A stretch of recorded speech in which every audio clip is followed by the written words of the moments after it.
Bonjour, vous écoutez Podlex, le podcast de l'Ordre des avocats de Genève. Le métier d'avocat, ses pratiques et son évolution, témoignages, dialogues et confrontations entre professionnels du barreau.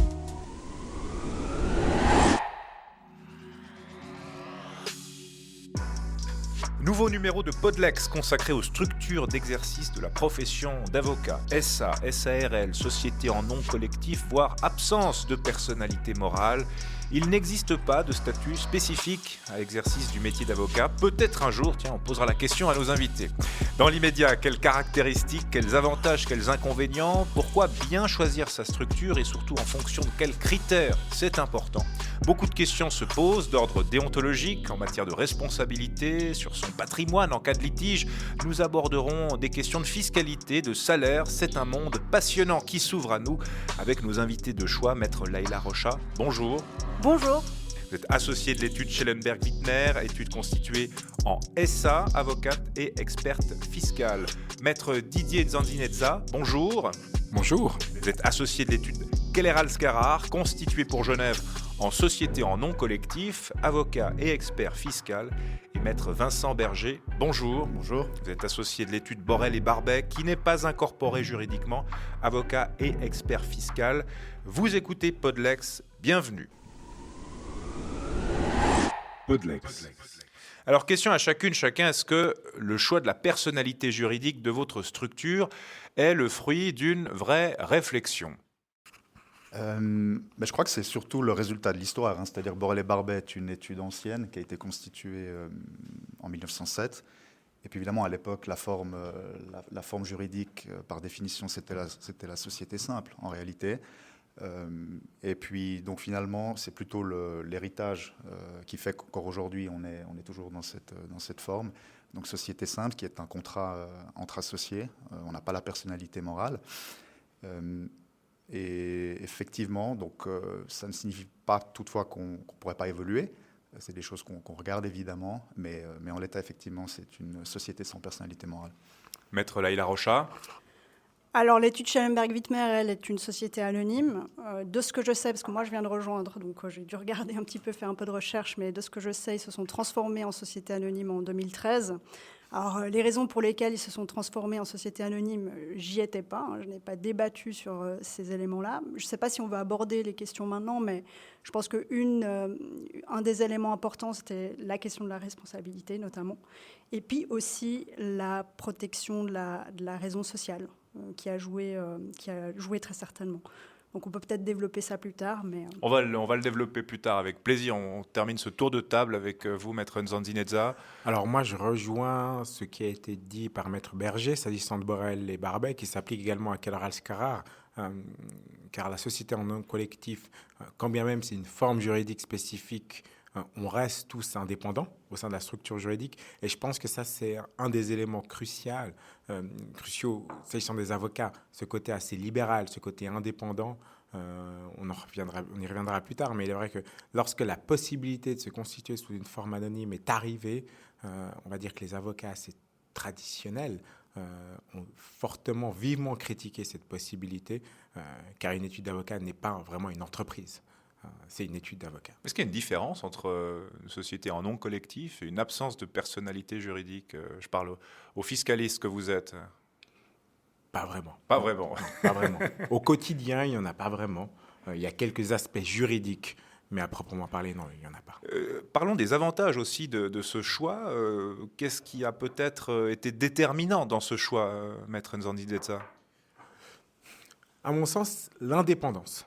Vraiment cette idée qu'un avocat doit rester indépendant et travaille pour le bien de ses clients avec ses associés, mais n'a pas de liaison, on va dire, vraiment juridique pure, comme un contrat de travail avec une SA ou un contrat d'association, en tout cas à l'époque, avec d'autres associés, en fait. Vous, Maître Berger, vous voyez d'autres avantages ou d'autres facteurs qui ont mené à cette décision ? Encore une fois, je ne pense pas que c'était une décision consciente pour Borel et Barbet. C'est vrai que la question qui se pose maintenant, c'est est-ce qu'on garde finalement cette forme-là ou pas. Les avantages, écoutez, il y en a quand même. C'est-à-dire que c'est une forme qui est très flexible. Finalement, une société simple, c'est un contrat entre associés. Ça peut être un contrat écrit, ça peut être un contrat conclu tacitement. Donc on peut prévoir en fait les règles qu'on veut, on peut l'adapter aussi très facilement, on peut changer les clés de répartition du bénéfice d'une année à l'autre, on peut nommer des nouveaux managing partners. On a une énorme flexibilité parce qu'il n'y a pas de titres, il n'y a pas de papier-valeurs qui sont en jeu, il n'y a pas d'action en fait. Donc ça offre une grande flexibilité.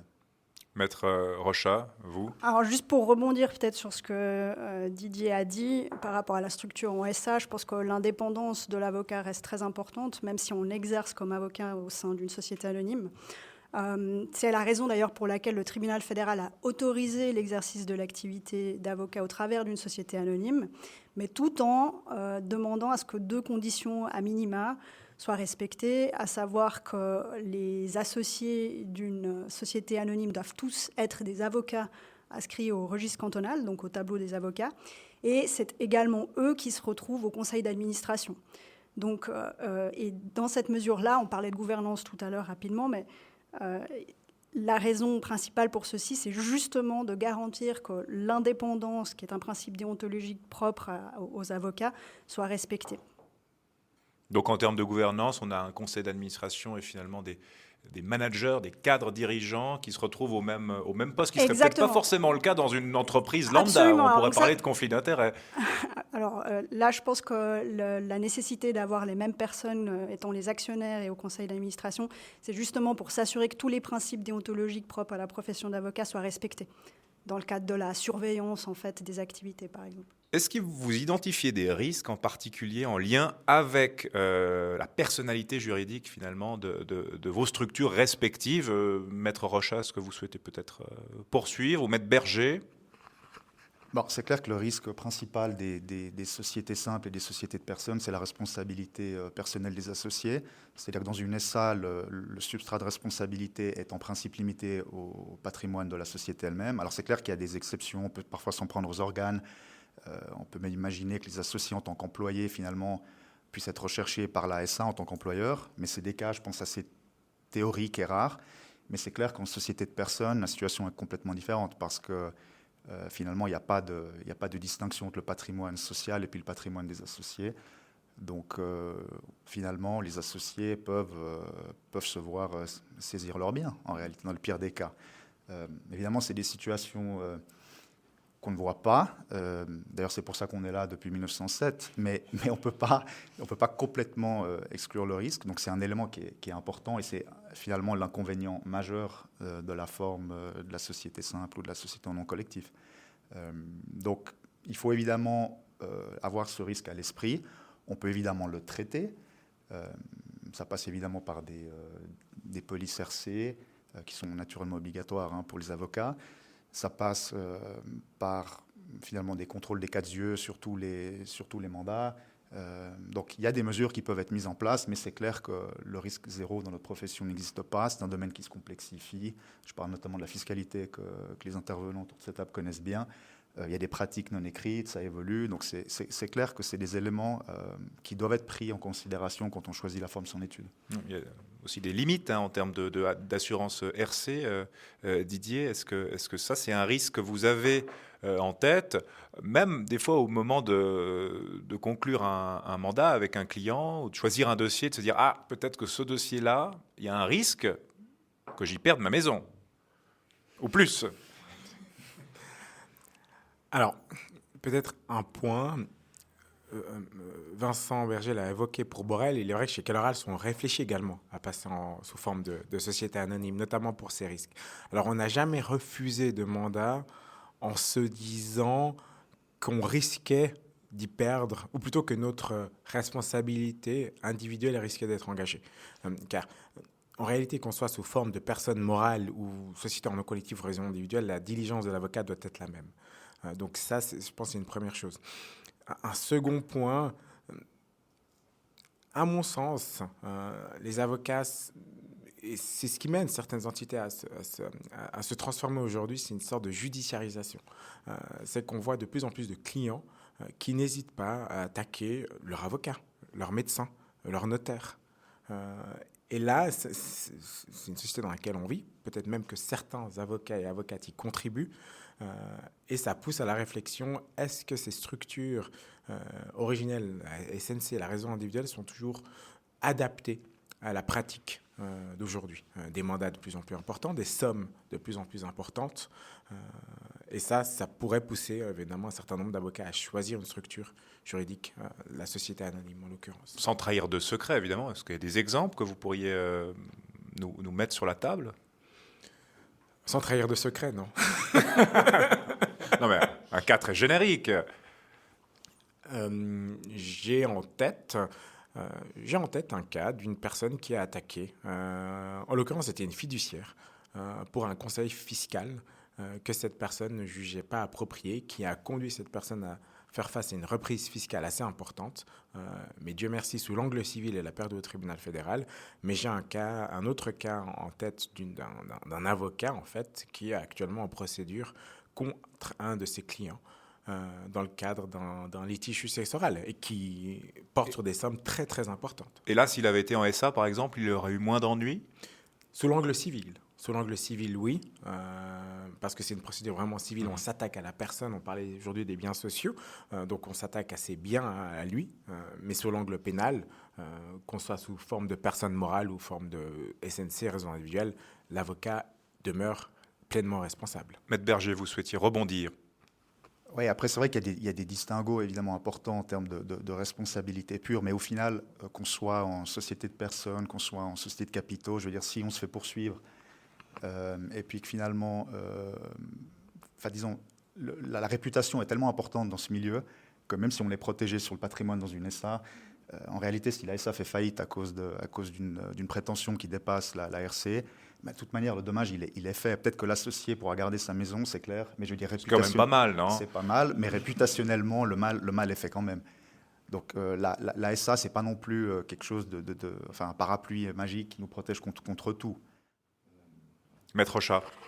Volontiers. Donc sur la SA, juste pour qu'on soit clair quand même, l'avocat effectivement ne répond pas sur son patrimoine personnel pour les dettes contractées par la société anonyme. Il est vrai aussi que c'est la société anonyme en principe qui contracte avec le client directement, donc sous l'angle de la responsabilité contractuelle stricte.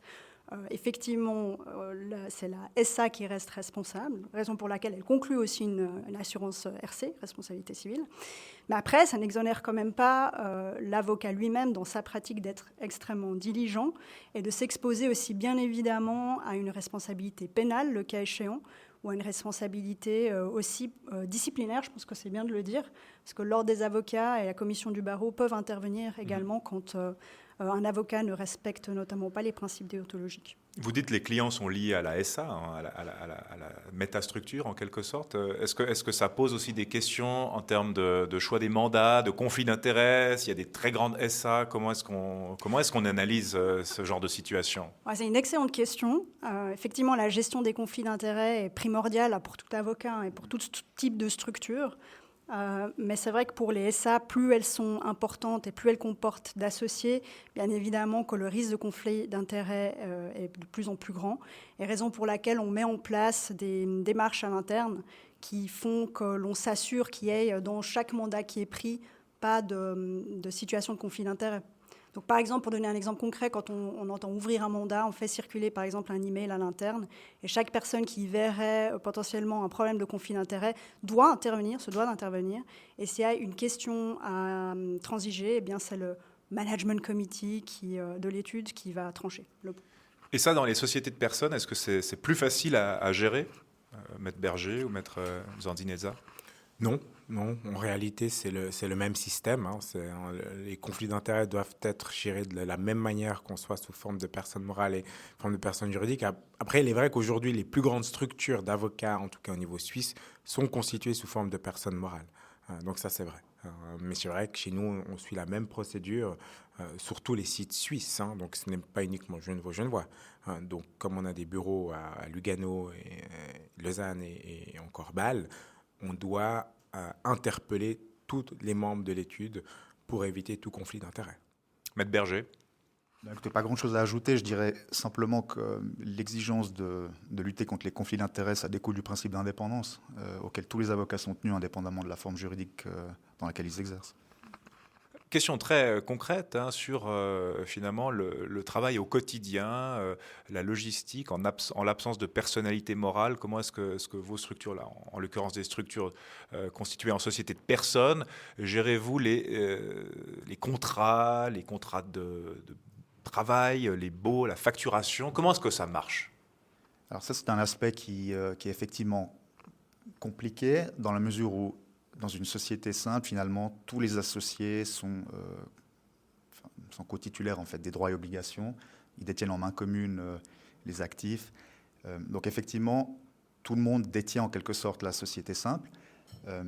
Donc quand on ouvre un compte bancaire, il faut que les 17 associés soient mentionnés. S'il y a un associé qui quitte l'étude, il faut évidemment modifier la documentation bancaire.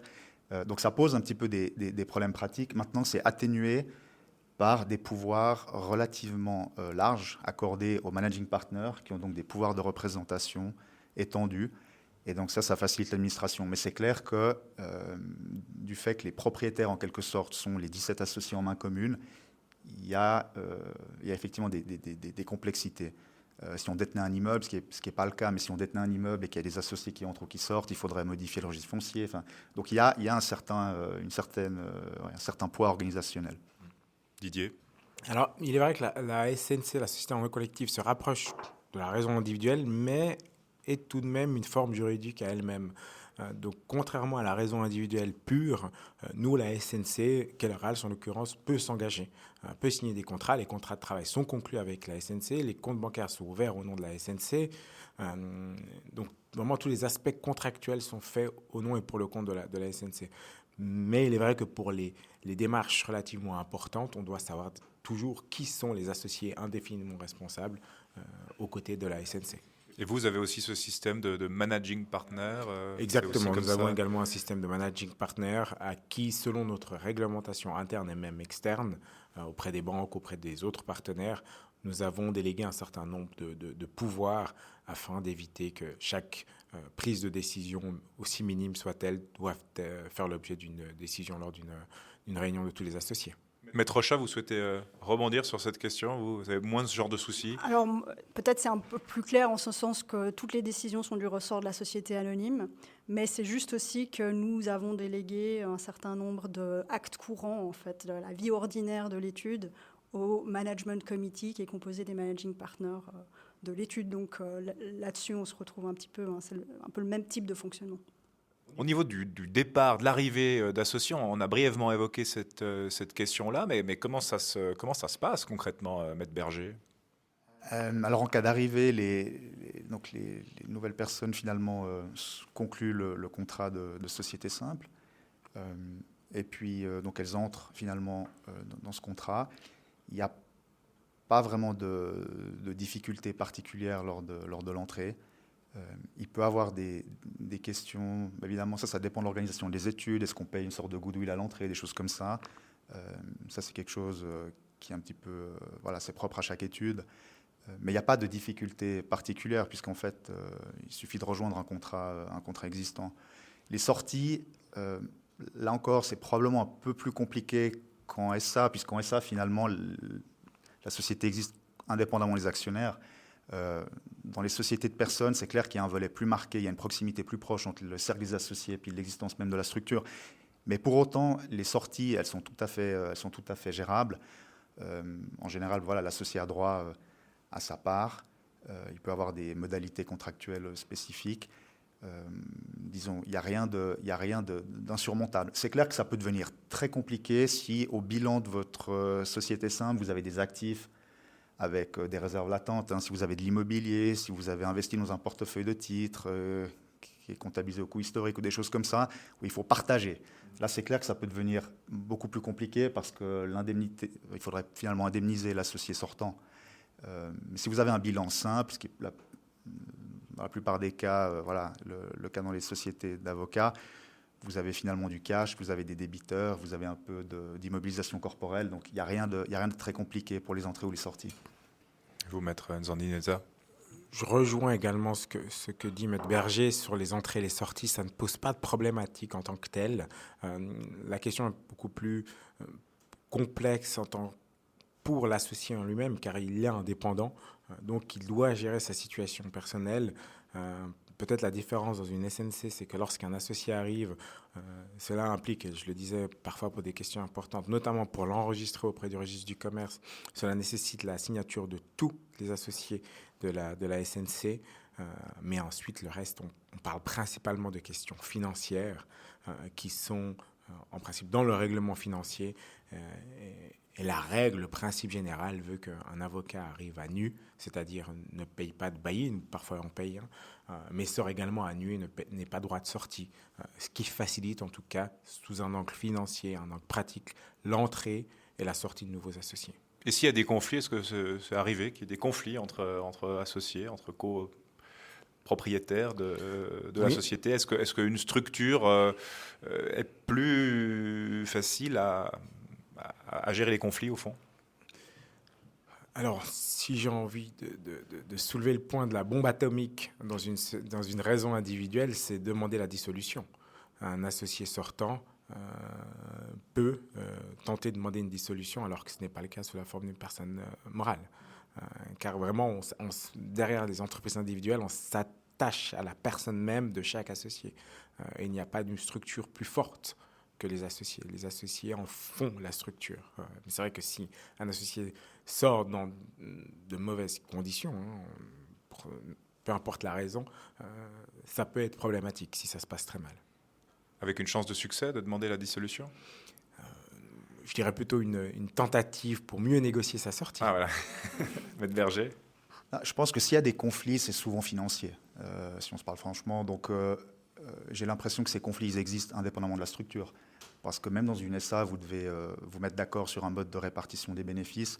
D'ailleurs, souvent dans les SA d'avocats, vous avez une société simple au-dessus qui détient en quelque sorte les parts en main commune. Et puis ensuite, il y a une allocation en fait, des profits qui est faite au niveau de la société simple, avec certains associés qui touchent plus que d'autres, en fonction de différents critères. Donc, pour moi, les conflits, disons, il n'y a pas une forme qui prémunit vraiment les avocats des conflits. C'est dans leur nature, au fond. Voilà. Non, mais je pense que c'est très juste. Et puis, peut-être pour rebondir, effectivement, donc dans les structures constituées sous forme de SA, on a effectivement souvent au-dessus une société simple, ce qui fait que les entrées et les sorties ne nécessitent pas nécessairement qu'un actionnaire souscrive aux actions, puisqu'elles sont déjà souscrites par la société simple en question. Pareil quand l'associé quitte. Par contre, c'est des discussions, effectivement, entre associés. C'est pas simplement je quitte, il y a quand même des discussions, une validation qui est faite. Et dans ce cadre-là, les conflits sont soulevés. Donc, notamment les clients aussi, la gestion des clients, l'arrivée, le départ des clients, comment on gère ça? Est-ce que là aussi, la structure, la personnalité juridique d'une structure joue une influence là-dedans ou pas? Alors peut-être pour la société anonyme, et ça c'est un point que Didier a relevé, ou Vincent, je ne sais plus maintenant, mais c'est vrai que c'est la société anonyme qui contracte avec son client, donc c'est le client de la SA, ce qui permet aussi une continuité institutionnelle et une continuité aussi pour les clients, ce qui fait aussi qu'à l'interne, la règle, entre guillemets, c'est qu'en principe, on est un ou deux partenaires idéalement en contact avec le client. L'idée étant que si un associé part, le client reste un client de l'étude. Et il y a beaucoup de cross-selling qui se fait par rapport à ça aussi pour fidéliser quelque part le client. Quelque part, c'est de ça dont il s'agit. Et puis, donc, pour l'essentiel, oui, je dirais que l'idée, c'est vraiment que le client, c'est le client de l'étude. Après, bien évidemment, que le rapport avocat-client est un rapport très personnel, est un rapport de confiance, et que si un client veut suivre son avocat qui part, il a toute la liberté de le faire. Maître Berger. Je ne pense pas que la forme soit non plus déterminante à ce niveau-là. Peut-être que pour une certaine clientèle, dans le milieu de la clientèle privée, peut-être c'est plus facile effectivement de considérer son avocat quand il est en société simple, parce qu'on a un rapport direct avec lui, il n'y a pas une SA au milieu avec qui on conclut un contrat de mandat distinct. Alors ça j'exclus pas, mais je ne pense pas que ce soit vraiment un argument très fort pour la clientèle. D'ailleurs, il y a d'autres business qui étaient en société. Vous pensez aux banques privées, par exemple, quand les risques sont devenus importants, ils ont basculé en société de capitaux pour se protéger. Et finalement, la clientèle est principalement restée.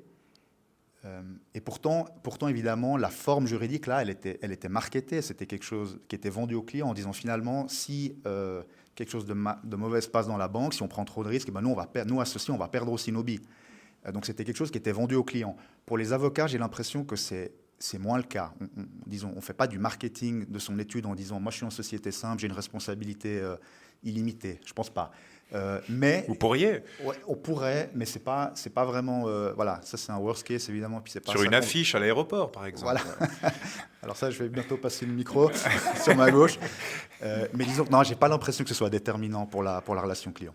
Et vous, maître Zanzinezza, vous avez ce regard aussi? Alors, précision, l'affiche à l'aéroport ne s'y trouve plus, à notre plus grande dame. Non, je pense qu'aujourd'hui, la relation est totalement personnelle. Alors, c'est vrai que lorsque vous faites signer un contrat de mandat à un client, il voit le nom d'une entité qui n'est pas vous-même. Il peut se poser des questions, mais en fait, moi, je parle à mon avocat et je signe un contrat de mandat avec une entité autre. Mais j'ai l'impression que c'est plus des discussions personnelles et que peu importe la structure, la relation client, est-ce qu'il suit l'avocat ou non, ça reste vraiment des questions très personnelles et parfois également financières. Et le côté marketing de cette finalement raison sociale, est-ce que vous le mettez en avant? Oui et non. Je pense qu'il y a peut-être le côté institutionnel. Les clients institutionnels apprécient d'avoir peut-être des sociétés constituées sous forme de personnes morales, car elles le sont aussi. Mais d'un point de vue marketing, aujourd'hui, je ne suis pas certain que tout le monde sache. Par exemple, prenons les 10 plus grandes études en Suisse, qui est constitué sous forme de personne morale et qui est constitué sous forme de raison individuelle. C'est le nom, en fait, qui importe, pas vraiment la forme juridique. Vous avez déjà été confronté à des retours de clients qui disaient « tiens, une SA, vous prenez peu de risques finalement ». Franchement, pas du tout, alors. Donc, ce n'est pas une question. C'est franchement pas une question en pratique. Je ne sais pas si vous avez eu la question inverse, savoir si votre responsabilité sur vos biens personnels était engagée. Mais sincèrement, non, je ne l'ai jamais vu, en tout cas à titre personnel. Ouais. Question fiscalité, est-ce que les différentes structures ont des régimes fiscaux particuliers ou propres ou des avantages, des inconvénients? Je peux peut-être continuer là-dessus. Donc, non, alors pour la société anonyme est une personne morale qui a sa propre personnalité et qui est considérée comme un contribuable à part entière, qui doit ses impôts sur l'impôt sur le bénéfice, donc sur le bénéfice que la société réalise. Et puis les associés, eux, qui reçoivent ensuite une part du bénéfice, sont eux-mêmes des contribuables, chacun, distincts, et qui doivent également payer leurs impôts. Donc, par exemple, un associé qui va être salarié de la société anonyme va bien évidemment payer des impôts sur la composante salaire. Et puis, lorsqu'il va recevoir, typiquement, c'est un dividende, quand on est constitué en société anonyme, lorsqu'il va recevoir son dividende, il va être également imposé sur ce dividende. Maître Berger. Alors, je pense qu'on pourrait faire un podcast de 2 heures avec le panel qu'on a là sur la fiscalité. Mais disons que, de manière générale, je pense que si on résume vraiment les choses, l'attrait principal d'une société de capitaux, c'est la protection contre les créanciers, en fait. C'est vraiment ça l'objectif. Mais il y a un certain coût à passer en SA. Et évidemment, on peut jouer sur les modalités d'imposition. On peut faire... C'est hyper compliqué si on va dans le détail. Mais dans les grandes lignes, le gros problème de la SA, c'est la valorisation des actions, en réalité. Parce que quand vous êtes en fortune commerciale, c'est-à-dire quand vous êtes en SNC, quand vous êtes en société simple, c'est finalement les fonds propres de votre étude qui sont déterminants pour l'impôt sur la fortune. Et c'est quelque chose qui est très bas dans les études. Il n'y a pas de fonds propres dans une étude. Tout est distribué en réalité. Quand vous êtes en SA, c'est complètement différent. Vous devez valoriser les actions. Et en raison de la méthodologie qui a été validée par le tribunal fédéral, vous arrivez à des valorisations qui sont vraiment très élevées pour les études d'avocat. Et probablement qui n'ont pas de lien avec la réalité. Il n'y a pas un acheteur qui paierait... des multiples de bénéfices de 8, 9, 10 fois pour acheter une étude. Alors ça peut arriver qu'il y ait des études qui aient une marque et donc il y a un goodwill propre à la structure et que des acheteurs seraient prêts à acheter, mais dans la plupart des petites structures, c'est vrai que c'est compliqué de venir... Enfin, je veux dire, la relation, le goodwill, il est lié aux avocats plus qu'à la structure elle-même. Donc un acheteur, il ne va pas racheter une structure en sachant que l'animateur principal peut partir. Et il peut partir avec les clients, il peut partir avec les sources de référencement de mandat. Donc, on arrive à des valorisations qui sont, à mon avis, assez peu en ligne avec la réalité. Et ça, c'est un problème de la forme de la SA, c'est cette valorisation. On peut contourner ce problème, et je finis avec ça, mais on peut le contourner finalement en réduisant le bénéfice au minimum. Ça, c'est des pratiques qui sont admises dans le canton de Genève. Donc, finalement, on paye tous aux associés sous forme de salaire. Et donc, on laisse un bénéfice net dans la SA qui est extrêmement faible. Et donc, évidemment, ça diminue la valeur de rendement, et donc ça diminue, par extension, la valeur des titres. Mais donc, l'impôt sur la fortune reste quand même un sujet. Ouais. Peut-être Maître Rocha souhaitait rebondir, ensuite à vous, Maître Nzantineza. Ouais. Juste pour rebondir, parce qu'effectivement, donc, c'est très juste, la problématique de la SA, c'est effectivement l'impôt fortune sur les parts de la SA. Mais juste pour préciser quand même que même si un investisseur était très intéressé, externe, à acquérir des parts de la SA, en réalité, il ne le peut pas, parce que les statuts prévoient que les parts ne peuvent être transférées qu'à des avocats. Même en cas de succession, il faut que l'héritier soit un avocat inscrit au tableau. Donc, en réalité, on vit dans un marché qui est clos. Hein. Un avocat ne peut céder ses parts qu'à un avocat. Et c'est pour ça aussi qu'on dit que la méthode qui a été choisie, la méthode de valorisation qui a été validée par le tribunal fédéral, n'est pas la bonne, puisqu'on n'est pas dans un marché ouvert. Didier? Non, puis pour parler d'exemples chiffrés, si vous avez une société anonyme et que vous faites 100 000 francs de bénéfices nets par année, aujourd'hui, avec la méthodologie, votre étude d'avocat vaut 1 million. C'est tout ça, elle vaut 1 million. L'Arc lémanique est réputé quand même pour avoir le taux d'imposition fortune le plus élevé de Suisse, donc ça n'aide pas. On parlait pas mal des complexités. C'est vrai que ça pose problème, et peut-être qu'on y viendra après. Est-ce qu'il y aurait une forme juridique qui devrait être mise en place pour les avocats? À mon sens, non. Mais la notion d'outil de travail, sur laquelle on a voté à Genève malheureusement négativement dernièrement, est très très problématique. Et moi, j'aime souvent comparer les avocats aux médecins, parce qu'on dit non, mais si on fait quelque chose pour les médecins, les avocats, on devrait aussi mettre en place une structure pour les médecins. Mais aujourd'hui, les médecins, dont la plus grande partie de la rémunération quand même provient des caisses maladie, qui est une sorte d'impôt, sont parfois détenus par des fonds de private equity à l'étranger. Comme le disait très bien Maître Rocha, peuvent être vendus. On peut avoir des investisseurs. On n'est pas non plus comparable à des études d'avocats étrangères. J'ai vu récemment au UK, au Royaume-Uni, un fonds d'investissement a investi, a pris des parts dans une étude d'avocat pour une première, quelque chose qui ne peut pas arriver en Suisse, selon nos règles déontologiques et légales.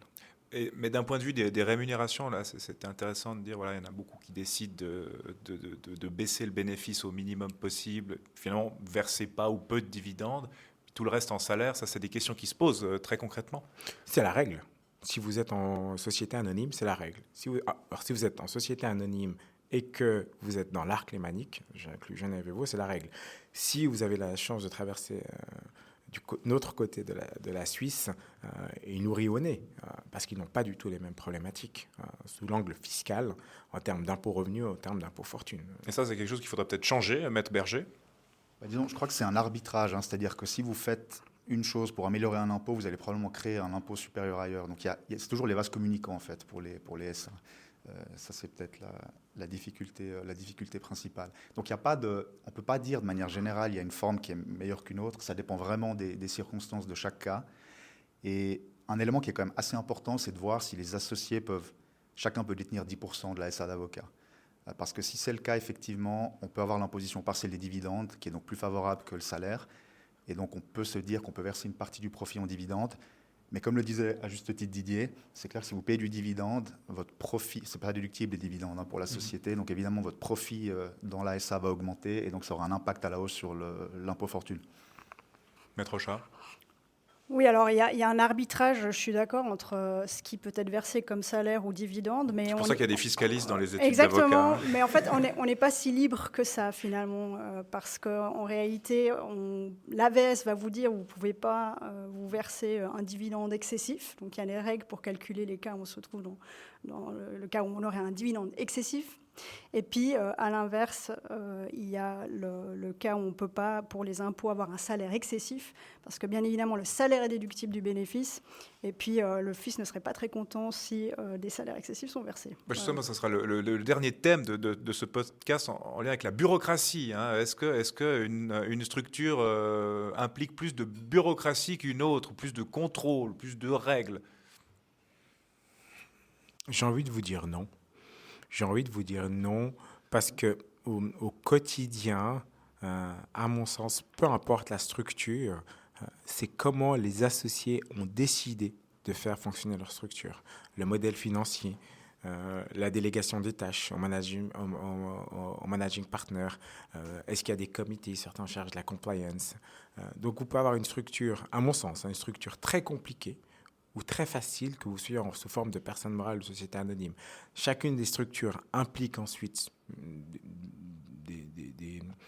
des formes de reporting, pour reprendre un anglicisme, mais je ne suis pas certain qu'une structure soit plus complexe à manœuvrer qu'une autre. Maître Berger. Oui, je rejoins Didier, donc je ne vais pas ajouter grand-chose, mais simplement dire qu'il y a des grosses études en Suisse qui sont en société simple, dont Borel et Barbet, mais c'est des grosses études, il y a à peu près une centaine de personnes qui y travaillent, donc ça montre qu'on peut être en société simple et puis avoir finalement un gros bateau en fait.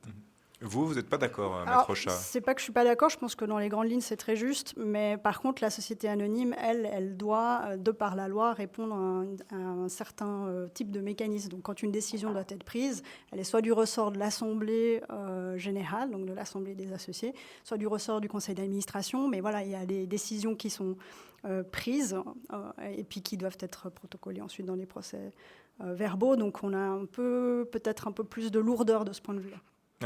Cette question avait été soulevée il y a quelques minutes, mais cette forme spécifique dédiée à l'exercice du métier d'avocat, comme c'est le cas par exemple en France, en Espagne ou en Angleterre, Didier Nzanzinedza, favorable, défavorable? On posera la question à tout le monde. La forme juridique, non. La forme juridique, je ne pense pas que ce soit nécessaire. Je pense qu'aujourd'hui, malgré le cadre imposé par la personne morale, qui impose un cadre un peu plus important, beaucoup plus important qu'une société, une étude d'avocat en raison individuelle, je ne pense pas que nous ayons besoin d'une forme juridique. Par contre, nous avons un réel besoin en termes de réglementation fiscale sur les études d'avocat, qui devrait s'appliquer, à mon sens, à beaucoup d'autres structures. Mais nos règles déontologiques ne nous permettent pas d'agir comme n'importe quel autre contribuable avec les titres d'une étude d'avocat, et ça, il devrait être tenu compte. Maître Berger. Écoutez, je pense que comme le dit Didier, il y a suffisamment de formes juridiques qui sont disponibles sur le marché. Il faut choisir pour les avocats, et c'est pas facile parce qu'il y a beaucoup d'implications, comme on a vu. Il y a aussi beaucoup d'études qui ne franchissent pas le cas d'un passage en SA, parce que le passage en lui-même est compliqué, même si on peut le faire en neutralité fiscale.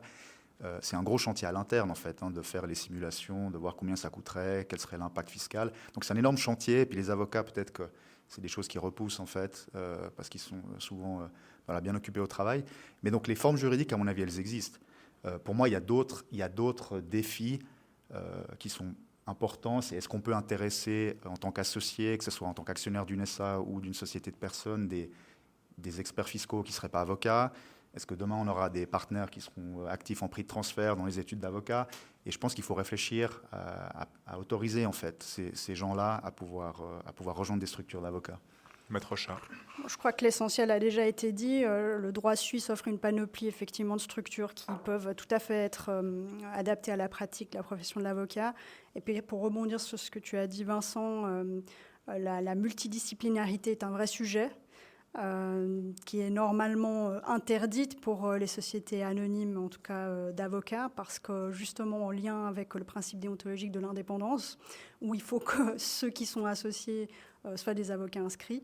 Mais en revanche, il y a quand même une pratique zurichoise qui existe, qui peuvent poser un certain nombre de questions, mais qui existe, où la multidisciplinarité est possible, c'est-à-dire qu'il peut y avoir 25% des associés d'une étude à Zurich qui sont des experts fiscaux non inscrits au tableau des avocats. Donc, mais c'est une réelle question, je pense, en pratique. Ouais. Merci beaucoup à tous les trois. Merci d'avoir participé à cette discussion. Merci Maître Laïla Rochat. Je rappelle que vous êtes associé de l'étude Schellenberg-Wittmer. Merci Maître Didier Nzanzinedza. Vous êtes associé de l'étude Keller-Alscarar. Et merci Maître Vincent Berger, associé de l'étude Borel et Barbet. À bientôt.